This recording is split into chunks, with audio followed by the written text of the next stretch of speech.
Friends, कैसे हैं आप लोग। आज हम लोग पढ़ेंगे एमएसके यानी मास्टर ऑफ आर्ट्स इन संस्कृत, जिसमें आज हम लोग पढ़ेंगे एमएसके 001 के खंड 1 में इकाई 4 गद्य तथा चंपू काव्य, जिसमें आज हम आपके लिए लेकर आए हैं यह सस्तिलक चंपू। तो वीडियो स्टार्ट करने से पहले जो भी फ्रेंड्स हमारे चैनल पे नए आए हैं, कृपया चैनल को सब्सक्राइब कर ले और बेल आइकन को प्रेस कर दें, ताकि जो भी लेटेस्ट वीडियो हमारे चैनल पे आए वो सबसे पहले आपको मिल सके। तो आइए ज्यादा टाइम को न लेते हुए चलते हैं अपने टॉपिक पर। गद्य तथा चंपू काव्य में यह सस्तिलक चंपू के बारे में पढ़ते हैं। तो आइए वीडियो के स्टार्ट करते हैं। यह सस्तिलक चंपू काव्य के रचयिता सोमदेव सूरी हैं। ये जैन संप्रदाय के चतुर्वेद संघों में से देव संघ के आचार्य थे। इन्होंने नीति वाक्यामृत नामक नीति शास्त्रीय ग्रंथ भी लिखा है। सोमदेव नेमिदेव के शिष्य और यशोदेव के प्रशिष्य थे। चालुक्य राज अरि केसरी द्वितीय के बड़े पुत्र इनके आश्रयदाता थे। ये राष्ट्रकूट के राजा कृष्ण तृतीय के समकालीन थे। सोमदेव ने यह सस्तिलक चंपू में लिखा है कि चैत्र शुक्ल त्रयोदशी संवत चालुक्य वंशीय अरि केसरी के प्रथम पुत्र वदगराज की राजधानी गंगाधर में इन्होंने यह काव्य लिखा है। इसकी कथा का मूल स्रोत गुणभद्र चरित उत्तर पुराण में वर्णित अवंती राज यशोधर की कथा है। इस चंपू काव्य में 2311 पद तथा शेष भाग गद्य है। इस चंपू काव्य में कथा विन्यास 8 आश्वासों में किया गया है। प्रथम आश्वास में कथावतार या कथा की पृष्ठभूमि है और अंत के 3 आश्वासों में उपासका ध्यान अर्थात जैन गृहस्थ के आचार का विस्तृत विवेचन है। यशोधर के वास्तविक कथा के बीच 4 आश्वासों में निबद्ध है, जिसके वक्ता के रूप में स्वयं यशोधर चित्रित है। योध्या नामक जनपद की राजधानी मारिदत्त को वीर भैरव नामक आचार्य के द्वारा यह बताया जाता है कि चंडमारी देवी के अनेक पशु युगलों के साथ सुंदर नर युगल की बलि देने से विद्याधर लोक की प्राप्ति होती है। लालायित राजा ने बलि हेतु अनेक पशु युगलों की व्यवस्था कर ली। इसी बीच उसके अनुजीवी चंडाल मध्यान्ह भिक्षा के लिए निकले हुए तपस्वी अभय रुचि और कुमारी अभयमती, जो संयोगवश उन दिनों अपने गुरु जैनाचार्य सुदत्त के साथ उज्जैनी के बाहर डेरा डाले हुए थे, को छल से देवी मंदिर में राजा के पास ले जाते हैं।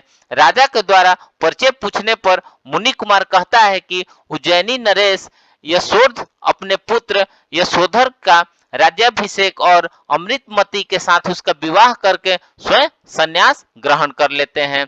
यशोधर अमृतमती के साथ सुख पूर्वक रहते हुए राज्य संचालन करने लगता है। एक रात्रि राजा को सैया पर सोया समझकर रानी उठकर दासी का भेष धारण करके महल से बाहर निकल जाती है। राजा रहस्य जानने के लिए रानी के पीछे पीछे जाता है और देखता है कि दासी भेष धारिणी रानी एक महावत के साथ नाना प्रकार के रति विलास करती है। राजा अपने क्रोध वेग को दबाकर वापस लौट आता है और सैया पर पहले भांति सो जाता है। रानी भी वहां से लौटकर सैया पर सो जाती है। अगले दिन माता चंद्रमती राजा से मुख मालिन्य का कारण पूछती है। राजा उन्हें स्वप्न में अपने पुत्र यशोमती को राज्य देकर स्वयं संन्यास लेने का वृतांत देखने की बात बताता है। पुनः स्वकुल परंपरा अनुसार अपने संन्यास पर जाने का निर्णय से भी अवगत कराता है।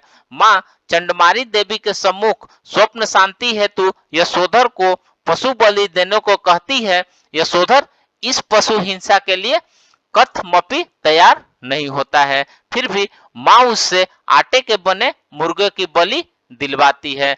अमृतमती वस्तुतः प्रसन्न होती है, पर ऊपर से स्वयं को भी उससे अपने को भी बन ले जाने को प्रार्थना का पाखंड करती है। राजा और मर्माहत हो जाता है। अमृतमती सोचती है कि कहीं राजा का वैराग्य क्षणिक न हो, इसलिए प्रसाद में विष मिलाकर राजा यशोधर और माता चंद्रमती का वध कर डालती है। वे दोनों माता और पुत्र आटे की मुर्गी की बलि देने से उत्पन्न पातक के कारण 3 जन्मों तक विभिन्न तिर्यक योनियों में भटक कर अनंततः यशोमती के पुत्र अभय रुचि तथा पुत्री अभयमती के रूप में जन्म लेते हैं। एक बार यशोमती सब परिवार आचार्य सुदत्त के दर्शन करने गया और वहां अपने पूर्वजों की परलोक यात्रा के संबंध में आचार्य से पूछा। आचार्य ने बताया कि तुम्हारे पूर्वज यशोधर तप पुण्य से स्वर्ग में है और माँ अमृतमती हत्या के पाप से नरक में दुख भोग रही है। आटे के मुर्गे की बलि देने के कारण तुम्हारे पिता यशोधर और पितामही चंद्रमती 3 तिर्यक योनि में चक्कर काटकर संप्रति तुम्हारे पुत्र और पुत्री में के रूप में जन्मे हैं। इस कथा को सुनकर कुमार अभय रुचि तथा कुमारी अभयमती बाल्यावस्था में ही दीक्षा ले लेते हैं। वहीं हम आज के कर्मचारियों के द्वारा पकड़कर यहाँ ले आए गए हैं। यहाँ तक पंचम आश्वासन की कथा संपन्न होती है। इसके आगे के 3 आश्वासों में आचार्य सुदत्त के मुख से कुल 46 कल्पों में श्रावकाचार का उपदेश वर्णित है। यह सस्तिलक मिश्र काव्य विद्या का एक विशिष्ट कृति है। इसमें उत्कृष्ट काव्य के समस्त गुण विद्यमान है। गद और पद के सम्मिश्रण की विचित्रता, रूपकादि और संगूफ से अलंकृत सरस शैली, आनंदोत्पादक कथा विन्यास, राजनीति, विभिन्न दर्शन सिद्धांतों का पांडित्यपूर्ण सन्निवेश, गजास्व विद्याएं, शस्त्र विद्या, आयुष शास्त्र और भाषा के उत्कट प्रौढ़ी आदि इस काव्य को संस्कृत काव्य परंपरा में एक अलग ही स्थान का भागी बना देते हैं। प्रकृत कृति में सोमदेव ने विविध विद्या वैशारद चतुर्दिक प्रसिद्ध है। विशेष रूप से उनकी शब्द संपदा रचना अत्यधिक गौरव प्रदान करती है। नवीन शब्दों में जो कोशों तथा अन्य काव्यों में दृष्टिगत नहीं होते हैं के संगूफ के प्रति कवि का आग्रह काव्य की भाषा का अति क्लिष्ट बना देता है। यही स्थिति प्रस्तुत काव्य के इस प्रकार के शब्दों का निघंटु तथा अर्थ बताने वाली एक स्वतंत्र कृति यस्तिलक पंजिका की रचना श्रीदेव के द्वारा प्राप्त होती है। वस्तुतः सोम की इस कृति में जिस कथा कौशल प्रगाल्भ्य का काव्य चातुरी नयन विराम दर्शन होते हैं उसका आदर्श बाण कृत कादंबरी है। यहाँ पर जहाँ तक चंपू नामनी काव्य विद्या का प्रश्न है उसमें सोमदेव प्राय अतुलनीय है। फ्रेंड्स, इस प्रकार से आज हमने गद तथा चंपू काव्य में यह सस्तिलक चंपू के बारे में पढ़ा। तो मिलते हैं एक नए वीडियो के साथ में, तब तक से हमारे चैनल पे बने रहिए। धन्यवाद।